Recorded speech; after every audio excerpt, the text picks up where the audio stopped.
Hello everyone, welcome to our Let's Play series of Disco Elysium. This is Colonel RPG as usual, and I'm very happy to have you here with me. Oh, hey, mister. I need to be back to talk with old Leah here. Yes, I did. Yes, I did. It's like Lady Larisse said when she opened a bathhouse in the basement of my apartment building. They can only get so far before they're aching to get back. And a lot of folks really did keep coming back. A bathhouse, huh?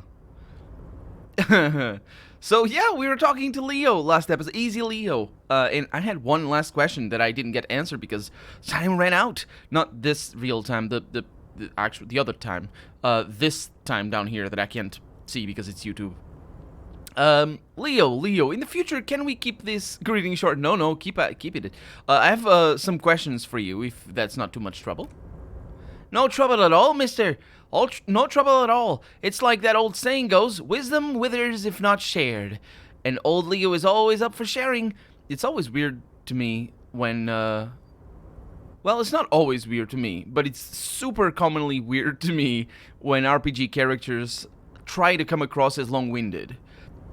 I think, well, he doesn't try to come across as long-winded, but I think the thing that we could have said sort of implies that maybe that's the point of his character, him being, he just talks. He is a person who's just he doesn't care about what he says, or rather, he doesn't care about the person to whom he talks to, so he just says the things, and that's part of his character. But I didn't associate that with just, being long-winded. And the reason why it usually comes across as weird to me is because usually games are indeed long-winded, and this game is long-winded. We know it's long-winded, and it's fantastic that it's long-winded. Give me all the long-windedness. Yeah, so why is this character an exception? Why can't I just tell everybody, hey, can you just cut to it? I got a Let's Play to record. Let's get to this. Let's get on with it. I want to get this done by 5. So I'm looking for the leader of the dock workers' union. Oh, you want Mr. Evrart, then? He's an awfully nice fellow, he is. Him and his brother are both nice fellows. They've lived their entire lives in this here neighborhood. He coughs and then continues immediately. Guys like Mr. Evrart and Mr. Edgar, his brother, they're real good guys, made Martinez what it is today. Mr. Evrart and Edgar and I went for the same school we did when we were boys. Patience, says our volition. Deep down, you have the mental power to keep listening. Oh no! This is really weird. This is really weird. Because I didn't catch this. I don't think we had this last episode when we talked to him. Not that his character changed, but rather that it just so happens that the last lines are... There's three. In this episode, we have 3 hints that he's trying to come across as long-winded. And the last one is the most blatant one, and is the one that actually feels super weird. Super weird. Because, of course I have the mental power to keep listening. It's episode 26. I have all the mental power for that in particular, only that, if nothing else. So the first hint was indeed what I said before about that line that I could have said, and then this word over here immediately is meant to denote like guys like me, yeah, you know what I mean. So he doesn't stop. So that's sort of, it's important to to flesh his character out a little bit. And in isolation, it wouldn't mean anything, but in conjunction with what we saw before, and specifically with this one, that's what that's meant to mean, is that he's a blabbermouth. And please, Leo, give me all your blabber and mouth. Wait, what does blabber mean? Okay, don't give me the blabber that I don't want. Just the one that I... Anyway, it's fine. Okay, Leo, you can keep going. Don't interrupt. Where was he going? Oh, when we were boys, we had an arithmetics teacher, Miss Bellows. He lets out a little chuckle. Her real name was Miss Bellums. She was a real pretty lady, but when she got mad, he starts laughing. All the boys liked her, if you know what I mean, mister. He winks at you. I suppose I do? What? How old were you right now? I mean, I know that every person is different, and we sort of have different, let's say, childhood priorities. Let's put it like that. But all the boys? What kind of school did you go to? He winks at you. We used to sneak in her yard in the dark and peek through the window. One time we saw... Oh, that's the kind of liking her that you mean. Okay, that's a different liking her, of course. It's yeah. Peek through the window. One time we saw Miss Bellows with a fellow. Yes, we did, mister. It's weird that an old grown man is talking about this, though. Anyway, I don't talk about what I thought when I was 7 or 8, because it's just weird. Why would I do that? And it's... Why? Why would I do that? Don't talk about what kids like. That's weird. No, you fucking didn't. He looks for a sign of disbelief in your eyes. Okay, well, I can read into that, actually. I can read into the fact that it is weird. Why would he probably is not lying, though. But why would he be saying that? I think it is just the fact that he is a blabbermouth. I'm not gonna say anything. He keeps nodding and looking at you with a smile that's too sincere to be clever. Finally, he seems to lose some internal struggle and adds, "Them was naked too. That's all I got to say about that."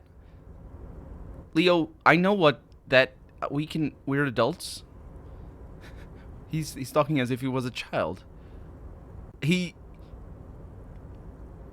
was talking before about how his missus is barren, or I don't know. Did he say it like that, or did he say that they couldn't have kids? Because he's married, I think, or at least in a relationship, and they were trying for kids apparently, and he couldn't or can't or something. I'm not sure. I forget the exact phrasing from last episode. But he knows how the bees are made. Wait, how does that go in English? That's not the birds and the bees. That's the one. He knows about them. That's why is he anyway? Anyway, very interesting, very interesting. Thank you for telling me the whole thing. You didn't, though. You didn't tell me about the naked bit. I mean, you did, sort of. Anyway, thank you. Hey, almost forgot. Mr. Evrart is usually in that container over there. Leo points to his left, but he usually leaves around 22. Oh, cool. So you gotta be quick if you want to catch him. Okay, well, I'll see you later. It's a good thing I didn't ramble about the things that I probably was gonna ramble about. I mean, I ramble about all the things. It's fine. There's a dot missing over there. You can't just abbreviate without a dot. Come on, let's be civil here. The coffee in the giant thermoses is still lukewarm. So it's probably morning coffee or something. A stair made of pallets leading up. A stair? I'm not sure that's how it works. That's a big person. That's a big chair. I want that chair. I want that shirt too. Look at that shirt. I mean, I wouldn't wear it. Actually, I would. Well, it depends on how... I mean, not on my character. On my character, I'll wear anything, but I mean in person. It depends on how well it fits. Fits the rest of the stuff, not feet as in your feet. What do I have over here? A taxidermy fish that tells time. Oh, it's that one that probably sings as well. I've heard of such stories. This is not Gizmo at all. Definitely not Gizmo at all, by the way. I just thought of that. It might be a reference. Before you is a walrus of a man. Because he's fat, I think. Because that's not because of his face for sure. Seated behind a large desk. He looks up from his work, not the least bit surprised to see you. He also has, I think, the really... is it Myopium? That has your glasses be like this? I'm not sure. Because people with the stronger cases of myopia need stronger glasses, obviously. And I don't know what it is. My glasses are not like that, though. I don't have myopia. I have the other thing. Basically the opposite. Not that my eyes get bigger. No, actually they do. They do get bigger. I don't know. I don't look at myself in the mirror very often because I try to flee from it. Let's see. From the mirror, I mean. Before he was a walrus of a man seated behind a large... Okay, so he looks up from his work, not the least bit surprised to see you. With great effort, he straightens himself up in his chair, yet says nothing. He simply stares at you. A typical power play, says our volition. Wait for him to speak first. Show him you've got a backbone.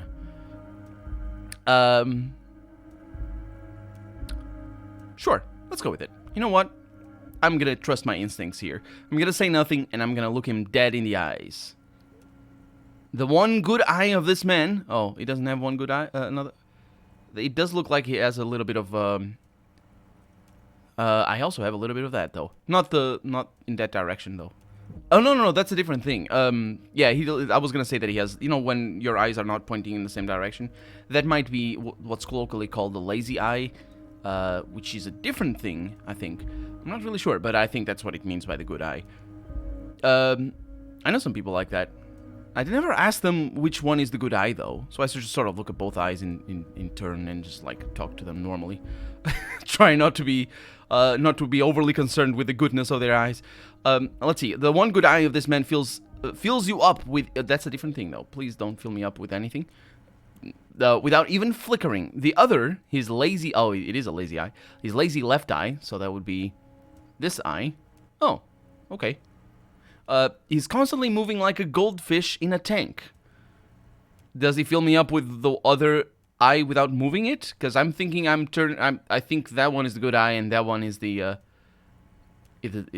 lazy one, and this one moves because it's yeah. Isn't the lazy eye the fact that the eye moves less than the other? Is that where the name comes from?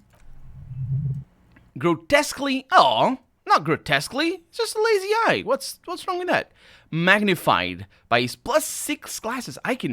My sight is good. At noticing his prescription. I wouldn't know what that means, though. For a moment, you don't know where to look. It is unbearably humid in this trailer. Oh, just call it moist. It's moist in here. Just make it really uncomfortable. Beads of sweat slide down the man's forehead.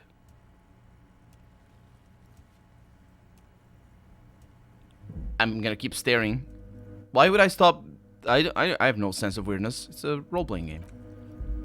At first, and also this is interesting, at first nothing happens. His face wears a wide and self-satisfied smile. Every now and then, which implies a long time passes, because you can't have a now and a then without a while passing, he smacks his big lips. At least he's not smacking his smaller ones. I know I'm not criticizing the writing there. I'm just making a stupid joke. Like a general over his maps, our authority says, he plots his moves, judging by the way he's licking his chops, which is his teeth, I believe, not the lips. It's going to be a good one. So, he begins to speak, albeit very slowly, purposefully leaving a pause after his opener.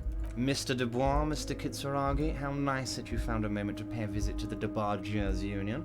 I'm Evrart Clare, head of this little operation here. Please, have a seat. He gestures to a tiny folding chair opposite to his giant desk. The folding chair looks like a torture device, extremely uncomfortable. Is that the folding chair? I don't see any folding chairs around here. Maybe that's the one? I doubt it. That might be. You go ahead, detective. The lieutenant nods at you, and then the chair. Whatever he has in store for you, says our esprit de corps, it can't be good, he thinks. Wait, no. Kim thinks that it can be good. I'll do my best. I will. Forget about that, says our inland empire. What's with this Dubois stuff? You're getting some seriously bad vibes from that name. Yeah, let me go back to that. After his opener, Mr. Dubois. Oh, wait, crap, that's my name. Oh, no. Did we hear that name before? We probably would have gotten the vibes from it. Oh, we know our initials as well. Don't we know our initials? Maybe. Doubt it. I doubt it's here. Track down. I'll need to... Excuse me. I'll need to look into the past footage and try to figure out what we read in our notepads. But that's us. That's Dubois, and he knows us specifically. Well, I spent a week of debauchery here in town, so he probably would have heard of me at least. And Kim Kitsuragi, yeah, he's talking about Mr. Kitsuragi there. Why are you calling me Mr. Dubois? I'm gonna take a seat. Excellent, Mr. Dubois. I can see that you're a reasonable man, and reasonable men can be of great use to one another. Gives you a sly wink. Try to wink back. Am I gonna make a check? I think I might. Let's not. I know there's some people who can't wink. I don't know if I'm one of those people. And considering that I have amnesia, that would make sense in character as well to be one of those people. Although, I wonder if you'd find that... No, winking is a very specific action. So I guess you wouldn't notice it in, like... It wouldn't be a thing you'd know just from the... If you never tried it, you'd know. Right? I don't know. I don't wink very often. I'm not a very good winker. I guess it's a matter of practice, really, at the end of the day. But I know people who are amazing winkers. That word is very close to another word. That's a different... I don't know a thing about that, though. That's the other word, I mean. I'm gonna remain serious. So tell me, how can the head of the Debarges Union help a representative of the Revachol Citizens Militia today?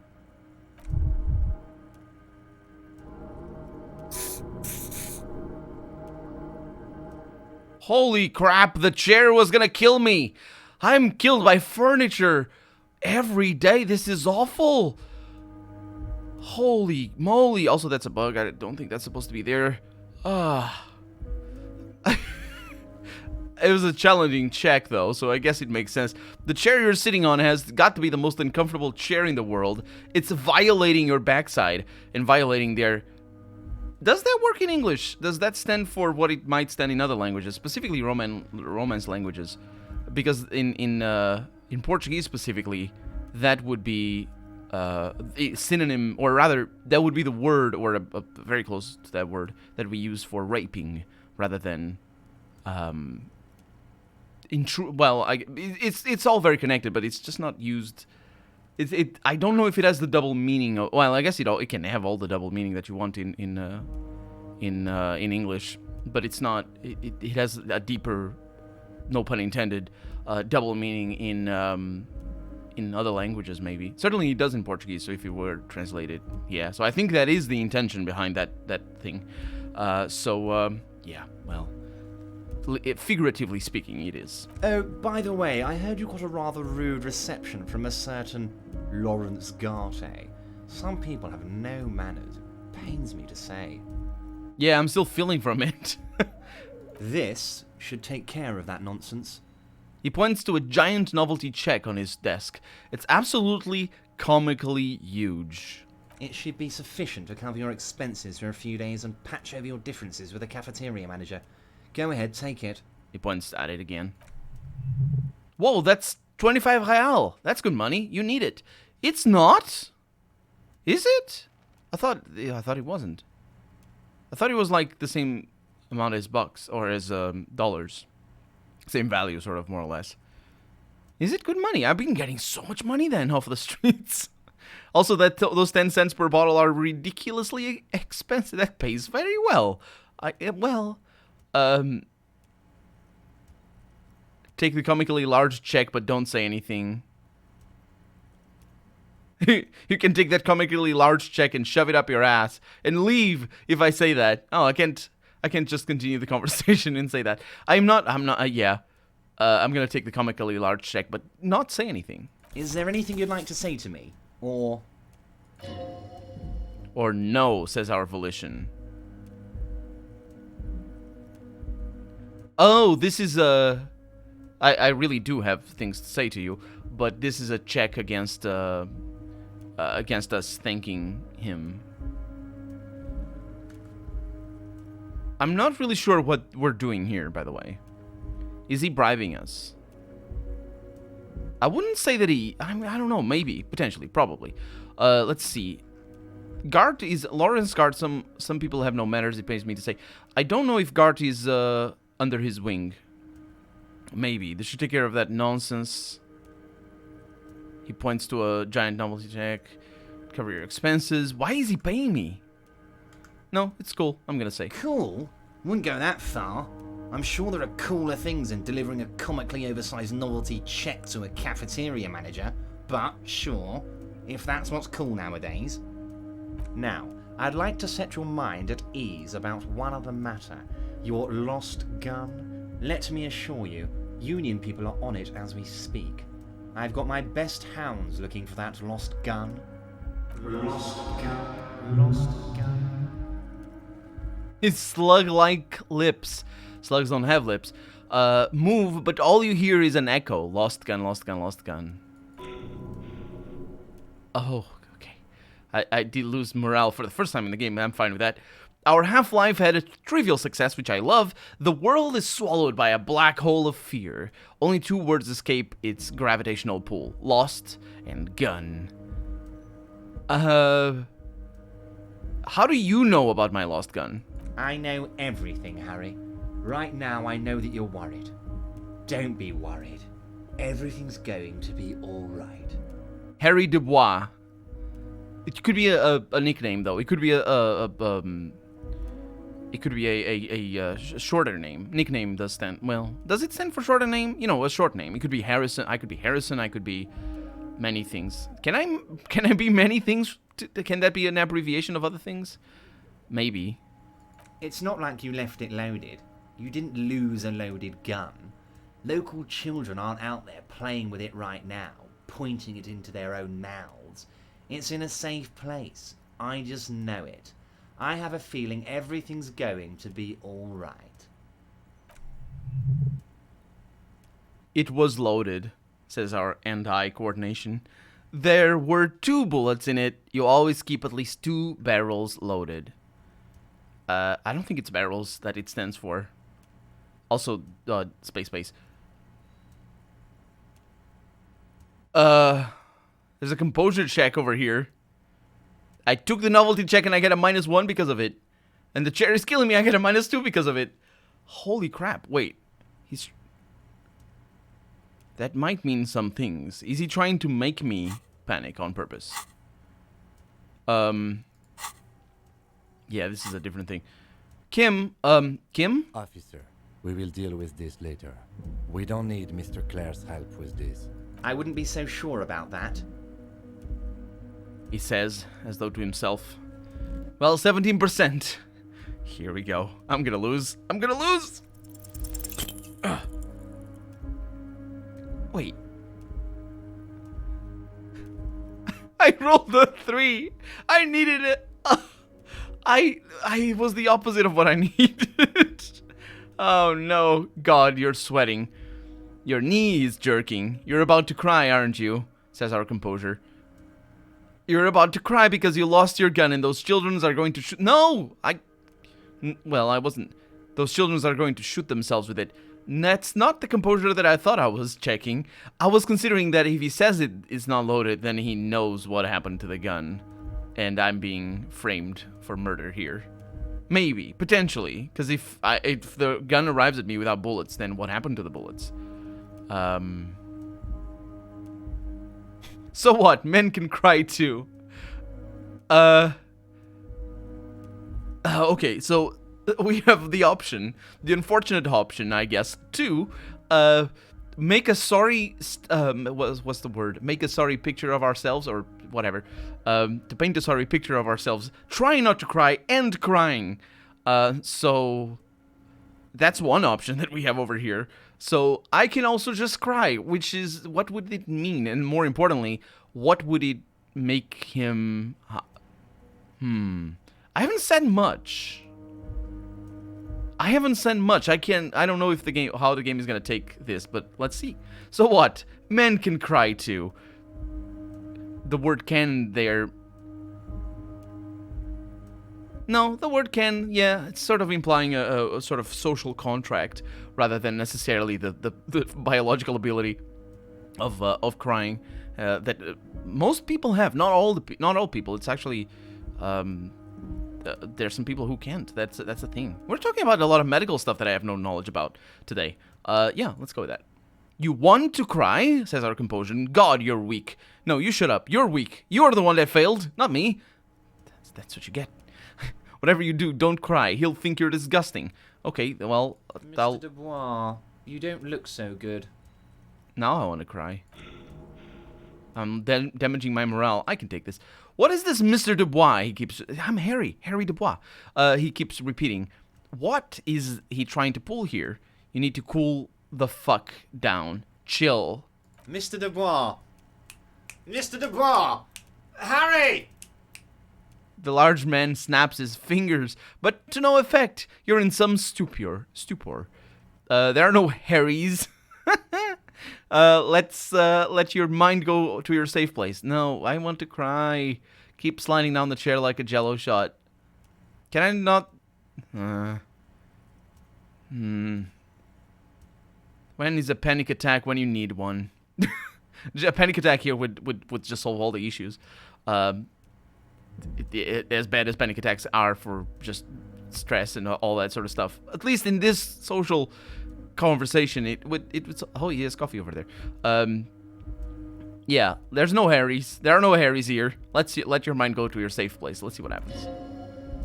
Ooh, we got a challenging success here in our esprit de corps. While Evrart is distracted by your odd behavior, the lieutenant's eyes are mapping everything around you. The folder, desk, papers on the wall. Oh, this is turning out... Mr. Dubois, are you okay? Can I get you a glass of water or something? Are you having some kind of medical emergency? Maybe you could use your hands somehow, asks our composer. In a kind of throwing motion, like you're throwing that Mr. Dubois act right back at him. His Mr. Dubois. No. Why? Okay, but this is turning out good. Kim is taking advantage of it. So I'm sliding down the chair, even though I didn't choose the one that I did. Now I'm as good as it gets, Mr. Dubois. Vaguely gesture with your hands above your head. Why would I do that? What the heck is that? This is really weird. Actually, this chair is uncomfortable. I could use that glass of water. I'm gonna die of water now. Yeah, this solves everything. I'm gonna sit upright. What an odd demonstration of... Huh? You got me, Harry. I don't even know what. As entertaining as it was, I'm afraid we're wasting our time. And I'm an extremely busy man, as I'm sure you are too. Okay, enough. We are here to ask you some questions pertaining to a murder investigation. Quick, here's your window. Get yourself together and ask him questions. Police officer questions, says our reaction speed. Oh, come on, esprit de corps, we can do this. It is about a time to stop embarrassing yourself. Questions will help you regain some of your lost dignity. I don't need that. Who needs that for anything? I'm told the union is involved in the local drug trade. Aren't you going to ask me how I got in? You called me Mr. Dubois. Why? Let's talk about my lost gun. I want to talk about the hanging. I met Joyce, the company representative. And we have a lot of things to do. Let's start with the hanging. I want to talk about the hanging. Oh, of course.